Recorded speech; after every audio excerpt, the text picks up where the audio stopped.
Kali ini kita akan membahas bagaimana memahami pengguna media sosial, motivasi yang ada mereka miliki berdasarkan psikoanalisis. Psikoanalisis ternyata masih relevan digunakan untuk memahami motivasi pengguna media sosial.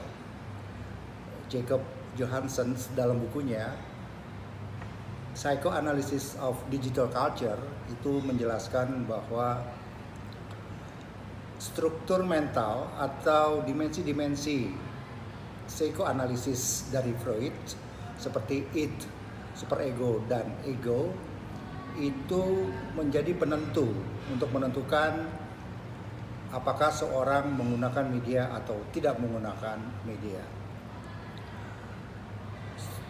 Struktur mental atau yang juga disebut sebagai aparatus mental seseorang, yaitu id, superego, dan ego tadi, itu selalu dilihat sebagai 3 agents yang saling berinteraksi satu sama lain. Id adalah desire atau kehendak-kehendak atau hasrat-hasrat dasar yang tidak terkontrol biasanya, yang dimiliki seseorang dari lahir.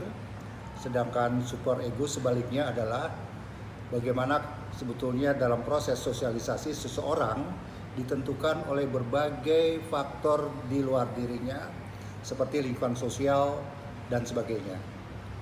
Jadi misalnya nilai-nilai dan norma-norma yang ada di masyarakat itu menentukan bagaimana karakter seseorang.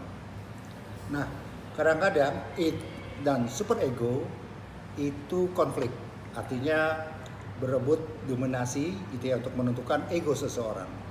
Oleh karena itu, ego juga sering disebut sebagai hasil dari interaksi antara id dan superego. Jadi ego kita sebetulnya itulah sebagai hasil interaksi dari id dan superego yang kita miliki. Pengguna media itu ada 2 jenis. Yang pertama adalah yang disebut dengan inhibitions, dan yang kedua adalah compulsions. Inhibitions atau sering juga disebut oleh Johansen adalah orang tidak leluasa menggunakan media sosial oleh karena berbagai faktor atau constraint yang dimiliki, antara lain adalah norma-norma atau nilai-nilai yang mereka miliki sebagai hasil pengaruh dari lingkungan sosialnya atau superego. Sumbernya adalah superego. Nah, inilah yang disebut dengan inhibition tadi. Jadi seseorang tidak dengan leluasanya bisa mengekspresikan ya pendapat atau perasaannya dalam media sosial.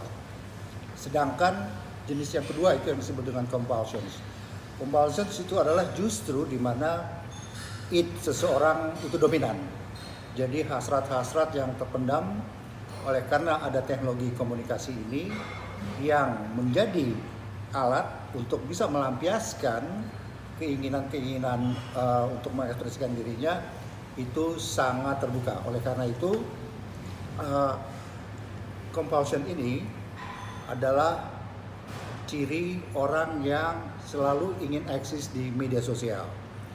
Jadi mereka dengan leluasa mengucapkan segala sesuatu yang mereka ingin tanpa khawatir akan nilai-nilai atau batasan-batasan norma atau nilai yang seperti terjadi pada superego.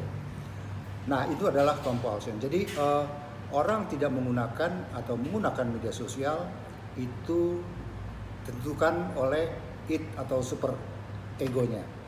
Jadi kalau dominasi super ego lebih besar, itu akan menghasilkan ciri orang yang disebut tadi inhibitions, sedangkan ciri orang yang didominasi oleh ids itu yang compulsion tadi.